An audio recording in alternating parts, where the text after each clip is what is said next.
wabarakatuh. Perkenalkan, nama saya Anissa Saraswati Rauf dari kelas 12-3. Di video ini saya akan menjelaskan tentang Indonesia di tengah Perang Dingin. Perang Dingin berlangsung pada tahun 1947 setelah berakhirnya Perang Dunia Kedua. Perang Dingin ini adalah persaingan ideologi antara Amerika Serikat dan Uni Soviet dalam memperebutkan pengaruh dari negara-negara lain. Yang menjadi sasaran dari perang ini adalah negara-negara berkembang yang baru saja merdeka, seperti India dan Indonesia. Kondisi ini yang kemudian membuat Perdana Menteri India, Jawaharlal Nehru, dan para pemimpin dunia lainnya mencetus Gerakan Non-Blok atau GNB. Gerakan Non-Blok ini adalah organisasi internasional yang terdiri dari 120 negara yang menganggap diri mereka tidak beraliansi dengan kekuatan besar apapun. Organisasi ini didirikan berdasarkan prinsip-prinsip dasar yang disepakati dalam Konferensi Asia Afrika yang disebut Dasar-Sila Bandung.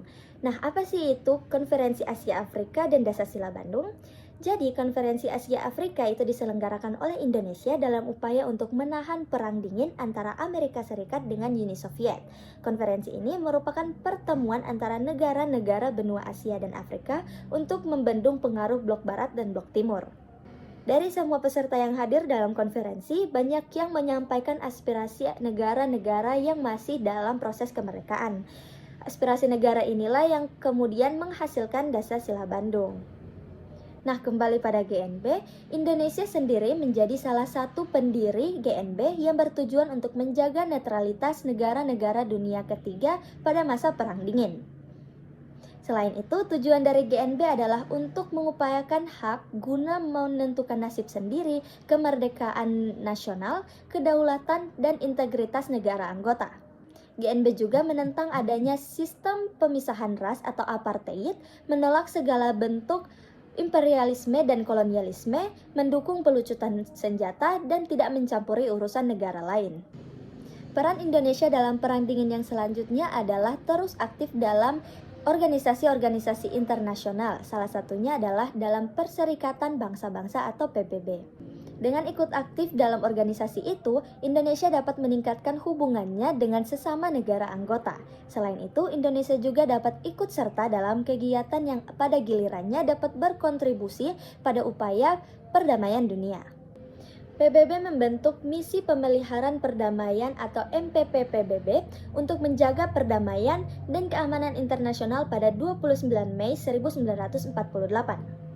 Pada awalnya, peran MPP-PBB hanya terbatas pada pemeliharaan gencatan senjata dan stabilisasi situasi di lapangan untuk memberi ruang bagi usaha-usaha politik dalam menyelesaikan konflik.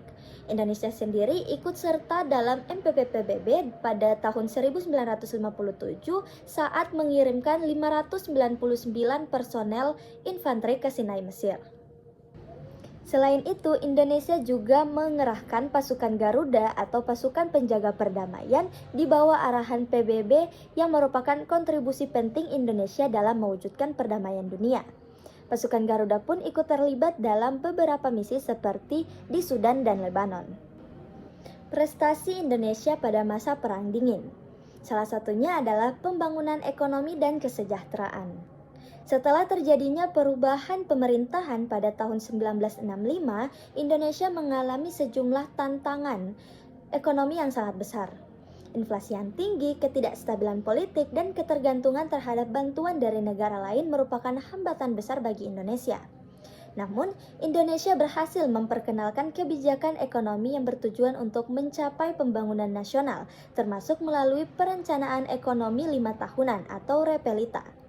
Dengan bantuan internasional dari lembaga-lembaga seperti IMF, Bank Dunia, dan negara-negara donor, Indonesia berhasil membangun infrastruktur dasar dan menciptakan pertumbuhan ekonomi yang signifikan pada dekade 1970-an. Tantangan yang dihadapi Indonesia salah satunya ada pada tantangan internal yang berupa ketegangan sosial dan politik. Salah satu masalah utama dalam ketegangan sosial antara kelompok-kelompok yang pro-komunis dan anti-komunis serta ketidakpuasan terhadap kebijakan otoriter Soeharto. Pemerintah Soeharto seringkali menggunakan kekuatan militer untuk menegakkan otoriternya, sehingga menyebabkan pelanggaran hak asasi yang meluas dan menambah ketegangan sosial. Kesimpulan akhirnya adalah Indonesia di tengah Perang Dingin memainkan peran yang sangat dinamis dan kompleks sebagai negara yang berusaha menjaga kemerdekaannya di tengah persaingan ideologi global. Meski terjebak dalam ketegangan antara blok barat dan blok timur, Indonesia tetap mencetak prestasi yang besar seperti pembangunan ekonomi yang signifikan. Namun tantangan internal dan keterlibatan konflik regional tetap menjadi masalah yang harus dihadapi oleh pemerintah. Perjalanan Indonesia pada masa Perang Dingin menunjukkan bagaimana negara ini sangat berusaha untuk menyeimbangkan kepentingan dunia. Sekian materi dari saya tentang Indonesia di tengah Perang Dingin. Mohon maaf apabila ada kesalahan kata. Wassalamualaikum warahmatullahi wabarakatuh.